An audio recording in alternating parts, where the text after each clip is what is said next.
sleep and just a little bit of background on me. I am a health and wellness coach, as Sandy mentioned, and I work with individuals who want to improve their health and wellness naturally through nutrition, stress management techniques, and detoxing efforts.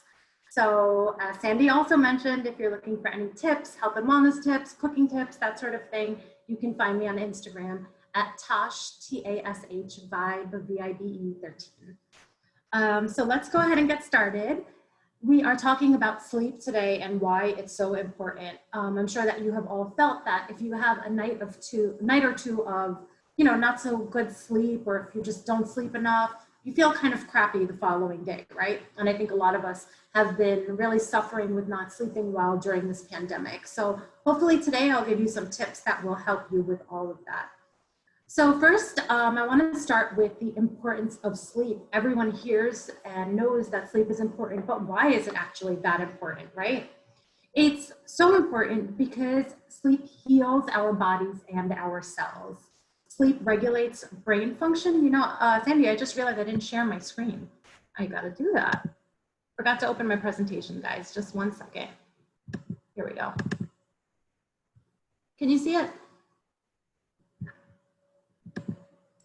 Yep, just hit the button to slideshow so it goes bigger, so it's easier to see. Here we go. Perfect.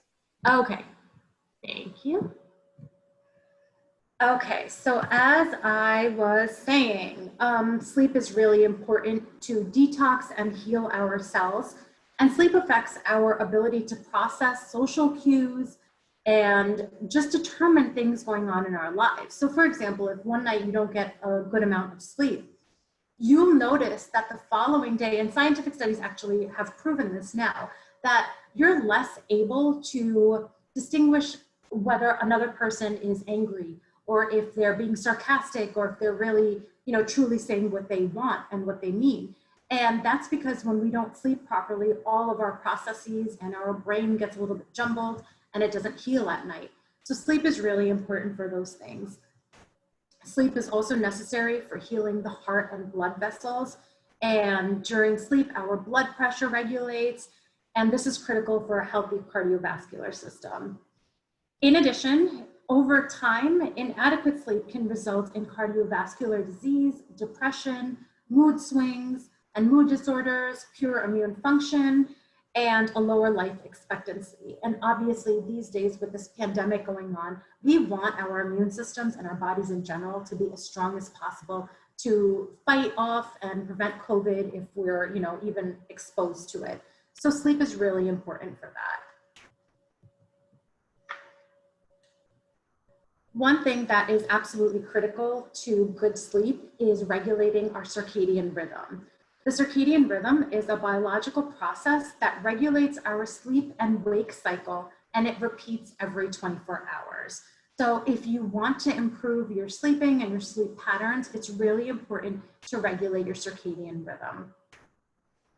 Our circadian rhythm is aligned with nature. And I know that sounds a little bit woo-woo, but I guess we're in the right room for that, right? So basically what happens is that when we wake up in the morning, and the sun has already risen, the sun emits blue light. So when you wake up in the morning, you'll notice that the light is brighter and there's a little bit of a tinge of blue in it. And what that does is that it encourages our bodies and our minds to wake up and stay awake throughout the day. In the evening, you'll notice that when the sun starts to set, what are the type of colors that are in the sky? They're more yellowish and orange. And those colors signal to our brains that it's time to relax and calm down and prep for sleep. So that's why it's really important to keep our circadian rhythm aligned, because we're already aligned with nature. So when the sun comes up and the sun comes up and the sun goes down in the evening, that signals to us what we're supposed to be doing, what our bodies are supposed to be doing. So it's just really important to be aware of that. Natasha, yes. So you say melatonin is in our system anyway. So if you're having problems sleeping, do you recommend taking melatonin? Yeah, absolutely. So I do not recommend it. And I'm glad that you asked that, because Melatonin, yes, it's in our bodies already. It's actually a hormone within our bodies that our pineal gland produces. And what the goal of this hormone is that it makes us sleepy so that we sleep at night. So melatonin is actually released once, as I was just talking about those colors in the evening sky, right? The yellows and the oranges. Once our pineal gland and our retinas and our eyes start noticing those colors, melatonin starts being produced in our bodies. And the peak of melatonin hits us at about 10 o'clock. So between 6 to 10 p.m., our bodies start producing that melatonin. That's why it's a really good idea to go to bed by 10, 11 o'clock, because that's when melatonin is at its peak. Now you asked about taking melatonin supplements. I'm not a big fan of them because number one, I don't think they work. I think it's more of a placebo effect. And number two, melatonin is used to align your circadian rhythm. It's not really used to make you fall asleep. Does that make sense? So what it does, when you take melatonin, it increases the melatonin in your body. It doesn't necessarily make you sleepy. But I think a lot of people just take melatonin and they've become so used to it and they kind of convince themselves that it makes them sleepy. So if you're someone who really struggles with sleep, I would say take the tips that I'm giving you during this presentation today, and before you start going to a supplement or a medication or anything like that. And if the things that we talk about today are not working, you may want to look into digestion issues. You may want to have your thyroid tested, because if you're doing all the things that we talk about today and you're still having sleep issues, it could be a larger problem at play. Okay, thanks. Okay. So let me see. I have some notes here, so just want to make sure I didn't miss anything in regards to melatonin. Okay, I think I got everything. So getting light exposure during the day is absolutely critical to making sure that our circadian rhythms are aligned, and also to make sure that we're producing melatonin at the right time. So when light hits our retina in the morning, when we wake up, we actually stop producing melatonin. And that's really important, because if we were continuously producing melatonin during the day, we would be sleepy all day long. At night, darkness is needed to get that production of melatonin back into action. So getting light exposure early throughout the day is really important. And in the evening, getting those orange and yellow hues, the warmer hues from the sun, is also really important. If we regulate our circadian rhythm, we can regulate and improve our sleep. So just keep that in mind. So what can we do to improve our sleep? The first thing you want to do is get at least 15 minutes of sunlight every morning when you wake up. And you want to try to do that at least within 15 minutes of waking up. Now, I know that sounds like a tall order. Like, in addition to everything else you have to take care of, what, now you have to go outside too and get sunlight? I know that can be hard. So if that's not something you can do, if you can't go for an early morning walk or just stand outside for a few minutes, at least open your curtains. Make sure your blinds are open. Make sure that that sunlight is coming into your home, into your room. And if you can, just stick your head out the window or just make eye contact with the sky, at least within 15 minutes of waking up. Because what that will do is that the blue light that you'll be seeing from the sky and from the sun, it will stop producing your melatonin, and it will encourage your body and remind your body that now it's daytime and it's time to be awake. Another thing that you should be doing is turning off and dimming your technology and other devices throughout the day. So I'm very big on building boundaries around technology. You know, we only have a certain amount of hours in the day. And if you're working and looking at emails late at night, that's not fair to you, right? So you really want to build boundaries around technology. And the other part of that is that when you're looking at your devices, especially in the evening, that device is emitting blue light, which is the same light the sun emits during the day to keep you awake. So if you're looking at your phone at 9 p.m. and you typically go to bed by 10 or 11, that blue light can keep you from going to sleep or falling asleep. And it can also make you wake up in the middle of the night. So if you can't stop using your devices, I would highly suggest downloading an app or two that will dim that blue light on your phone. I use one for my Droid. It's called Twilight, And I have heard that F Lux is really good for iPhone users, and that's F as in Frank, .lux. So just download these apps, and basically you can customize them so you can choose the time that you want the light to change on them. So it will change from emitting blue light to a warmer light, so those lights won't keep you up at night and prevent you from going to sleep. Another thing, which I'm sure you've heard of before, is stop drinking caffeine after 2 p.m. Caffeine actually stays in our bodies for many hours. So even if you have a couple of coffees in the morning, it's very possible that that caffeine is still in your body in the evening. And if in general you're really sensitive to caffeine, you want to stop drinking it after 12 p.m. The next thing, every time I bring up alcohol, everyone hates me for it, but it's an important thing to note. Alcohol stays in your body for 7 hours, guys. So you want to limit alcohol. And I know that it may seem a little bit counterintuitive, because typically when we have a glass of wine or we have something else, we feel more relaxed and we feel more tired. However, although we feel those things at first, what happens is that alcohol goes into our system and our livers have to detox it throughout the night or the rest of the hours after we drink that. So oftentimes you will find that maybe you will fall asleep easily after having a couple of glasses of wine or whatever other drink you may have, but 2 or 3 hours later, you're up in the middle of the night and you're tossing and turning. That's because our livers have to work really hard to detox that alcohol from our bodies. So if you're someone in general who doesn't sleep well, I would limit your alcohol or stay away from it altogether. And if you do have to still have alcohol, I would have it like 4 to 5 hours at least before you go to bed.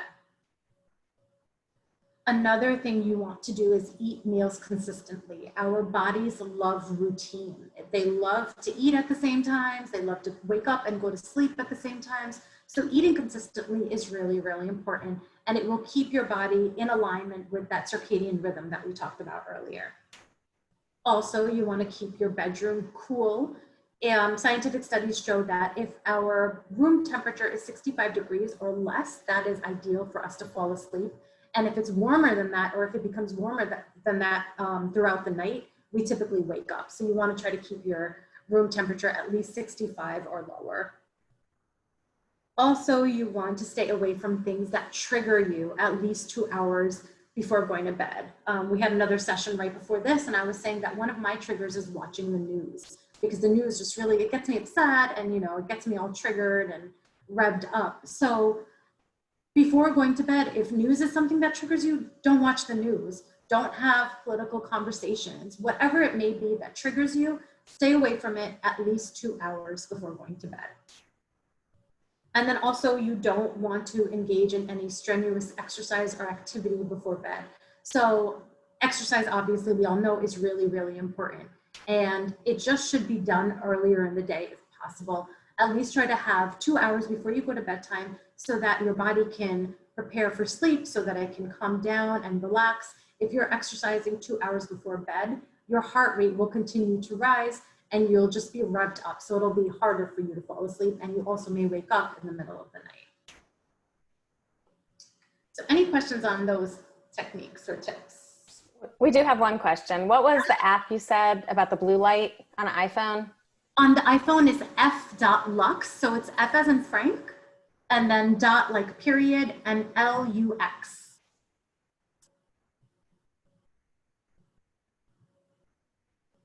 Super. And it's an app.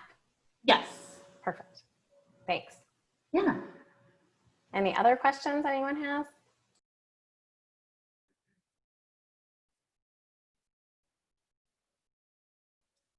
Okay. So what? Sorry? Nothing else for now. Okay, cool. So what do we do if we wake up in the middle of the night? Maybe you're someone who falls asleep relatively easily, but then you wake up at 3 a.m. and you're up for 2 hours. And I know that feeling really well, because it happens to me. It happened to me last night because I was nervous about the presentations today. So I was up from 3 to 5. So what did I do? I did some of these things and they really helped. First thing you want to do is keep your lights turned off if you wake up in the middle of the night. And that goes back to what we were talking about earlier. Once light hits your retina or your eyeballs, melatonin stops being produced or it's decreased. So in the middle of the night, if you wake up, you definitely don't want that melatonin to decrease, because you want to go back to sleep, right? So maybe put a night light into your room, or keep a dim light. Maybe even use your phone light if it's not bright, and if you've got one of those apps on it, if you need to run to the bathroom or do something else, you can still see what's going on and where you are without having to turn on a bright light.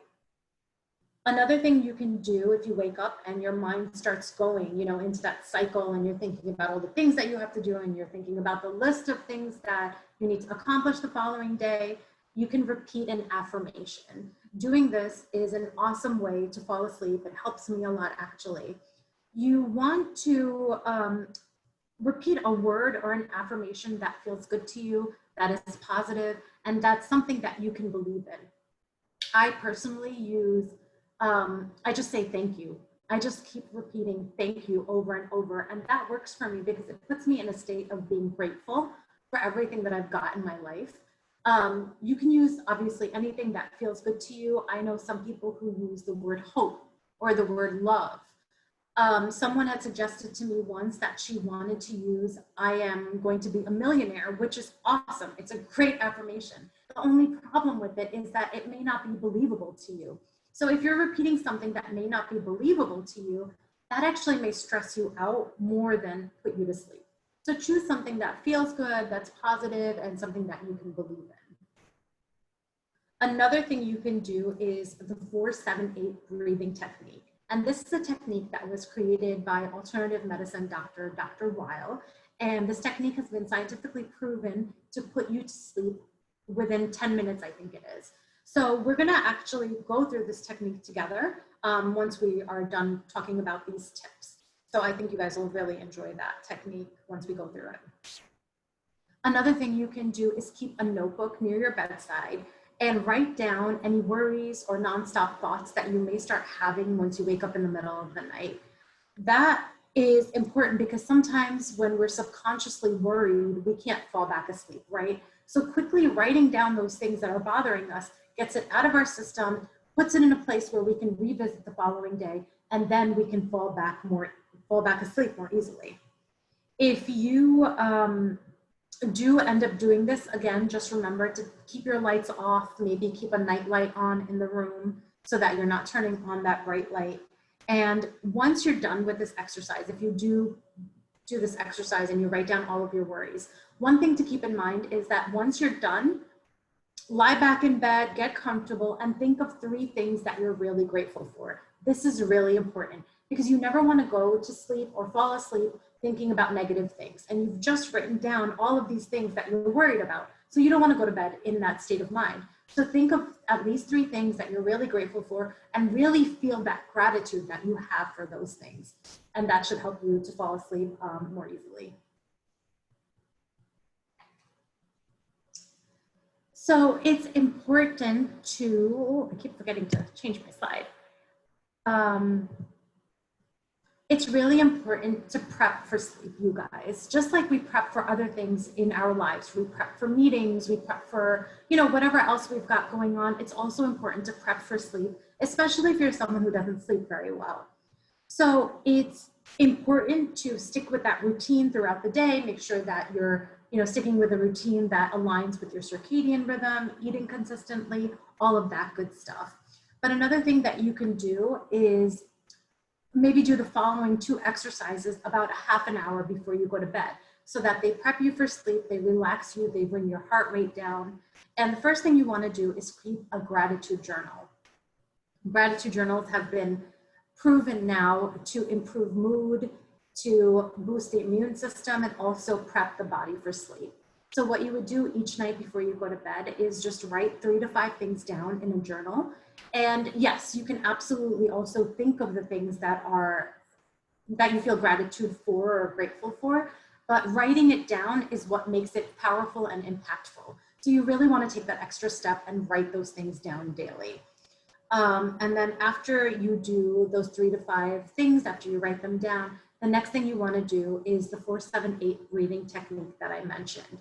So if you guys are open to it, I would love to do actually both of these exercises with you right now. We can do the gratitude exercise. If you don't have a notebook next to you or a piece of paper, go ahead and think of 3 things that you're grateful for. But if you can write them down, go ahead. That would be really impactful.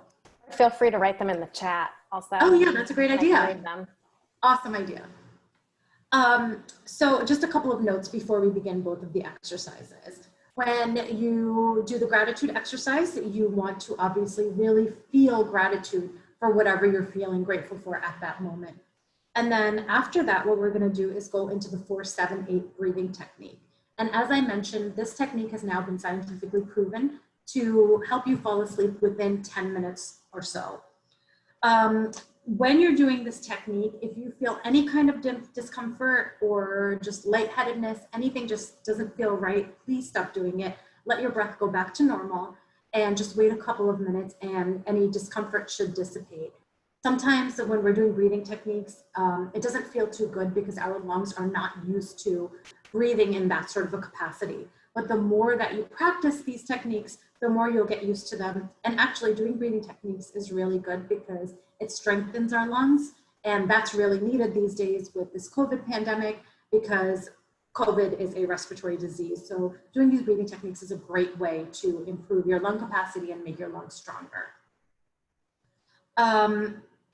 So maybe let's start with the gratitude exercise. If you could just please close your eyes for a minute and take 3 deep breaths.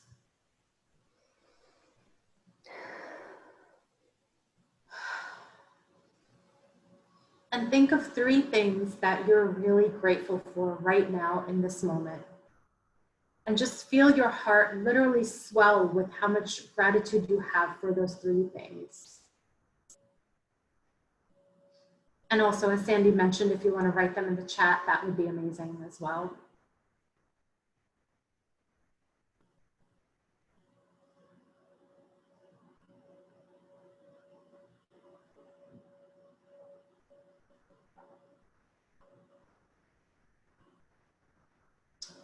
Once you're done with that,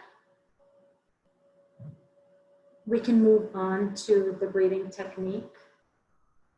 And with this technique, as I had mentioned, it's called the 4-7-8 breathing technique. And that's because you breathe in for 4 seconds, you hold your breath for 7 seconds, and then you breathe out through your mouth for 8 seconds. And when you breathe in, just breathe in normally at the count of 4 seconds. I will actually be counting this out for you, so you don't have to worry about the seconds and counting. But you're gonna breathe in for 4 seconds, like I mentioned, hold your breath for 7 seconds. And then when you breathe out, you're gonna breathe out of your mouth in a forceful way. So it's gonna be like this for 8 seconds. Does anyone have any questions on that before we begin? Do you want me to read some of what people put down for gratitude? Oh yeah, that would be great. Okay, so we have moments of togetherness, hugging a puppy, and warmth. My dogs, my health, good food, my wonderful husband, my parents, beauty of nature, new job, good health, and a supportive partner. That's wonderful. That's really beautiful. And then we also have a comment from E. Grotto who said, I started making a concerted effort this week to get in bed earlier and make sure I'm getting at least 7 hours of sleep each night. These 2 things are very hard for me and very rare. But what I'm finding is that I'm sleeping all night and going right to sleep when I get in bed, but I'm finding myself feeling even more exhausted and irritable than I already was. Is that normal? Do I just need to ride it through and hope for feeling better on the other side of this? I'm only 3 nights in, so these are early days. Interesting. Yeah, I would say still stick with it and see how you feel maybe after a week or 2. And also I would wonder if, are you drinking alcohol? Because sometimes that makes us really exhausted. And then also I would be interested in knowing, do you possibly have something like sleep apnea or something where maybe you're actually waking up in the middle of the night but not realizing it? So you're actually maybe not getting the sleep that you think you may be getting.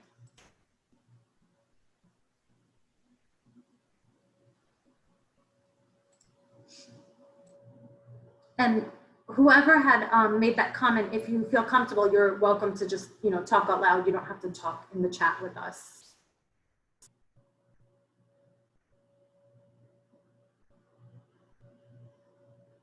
Sandy, I can't hear you. I think you're saying something, but I can't hear you. Oh, they might have left. I don't see their name in here anymore. Okay.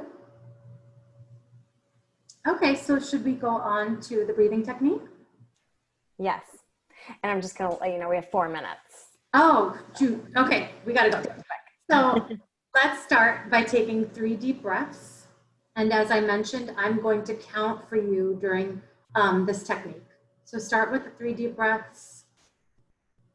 Notice how you feel in your body right now. Do you feel any tension, any stress?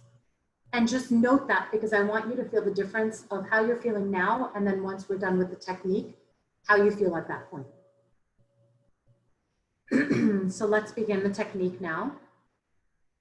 First, we're going to start with the inhale for 4 seconds. So in, 2, 3, 4, hold, 2, 3, 4, 5, 6, 7, out, 2, 3, 4, 5, 6, 7, 8.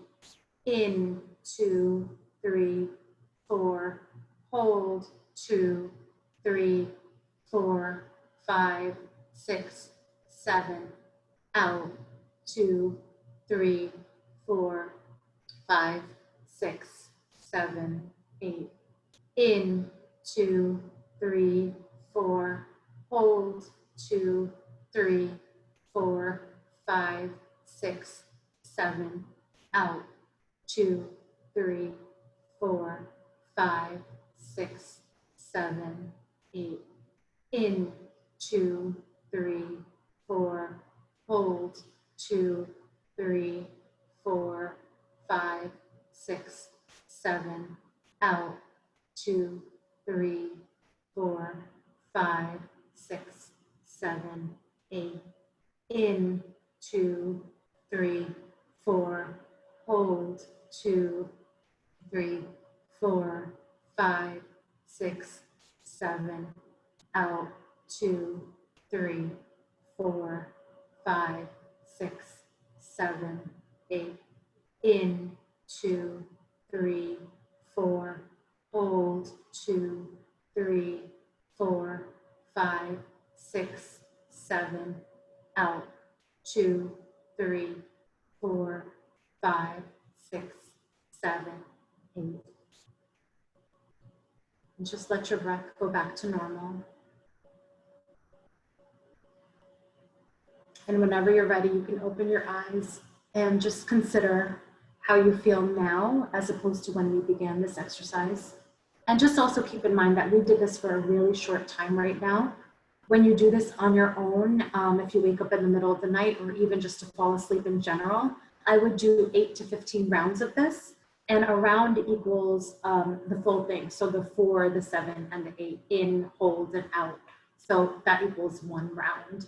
And literally doing this will take you 2 minutes. And if anyone wants to share how that felt or any questions, anything. We have a comment from Lori. She said, remarkable difference even after just a few minutes. Thank you. Yeah, great. I'm glad to hear that. Yeah. My lungs feel cleansed from Sarah. That's awesome. Yeah, it's a great breathing technique, not just for falling asleep, but if you're feeling stressed or anxious at all, you can do this technique, and also to strengthen your lungs and build your lung capacity so you can fight this COVID situation as well. So it's a really great technique. Karen says, this is a technique my boyfriend taught me years ago, and it's amazing. He's a Marine, and he used it while serving. That's awesome. Yeah. So are there any other questions, or should I continue? That's it right now. Yeah. I know that we're limited on time, so I just want to leave you with this, you guys. You can't pour from an empty cup. So if you're not sleeping well, and if you're not feeling well in general, you know, I know that you have to take care of work, you have to take care of your kids, and you have to do all these things. But you have to take care of yourself first, because if you're not doing that, you can't give yourself to others and do for others as well as you possibly could. So if you really do have sleeping issues, please do the techniques that we talked about today. And if those are not helping you and you're still finding that you're not able to fall asleep, or you wake up in the middle of the night, please maybe get your digestion checked out or your thyroid and hormones checked out. Because if you're doing all these things and you still can't sleep, there may be a deeper issue. And just remember, sleep is really important.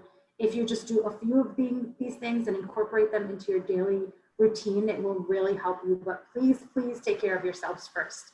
You can't pour from an empty cup. Awesome. Well, thank you, Natasha.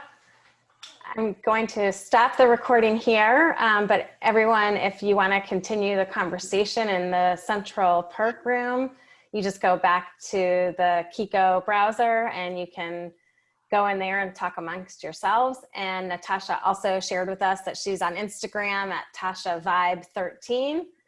So, oh, she has it right. Oh, Tosh, not Tasha, sorry. TASHVIBE 13.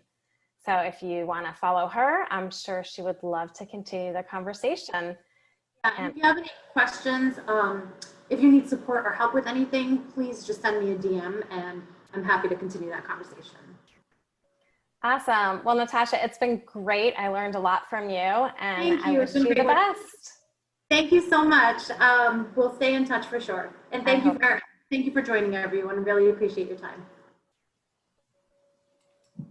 Bye. Bye.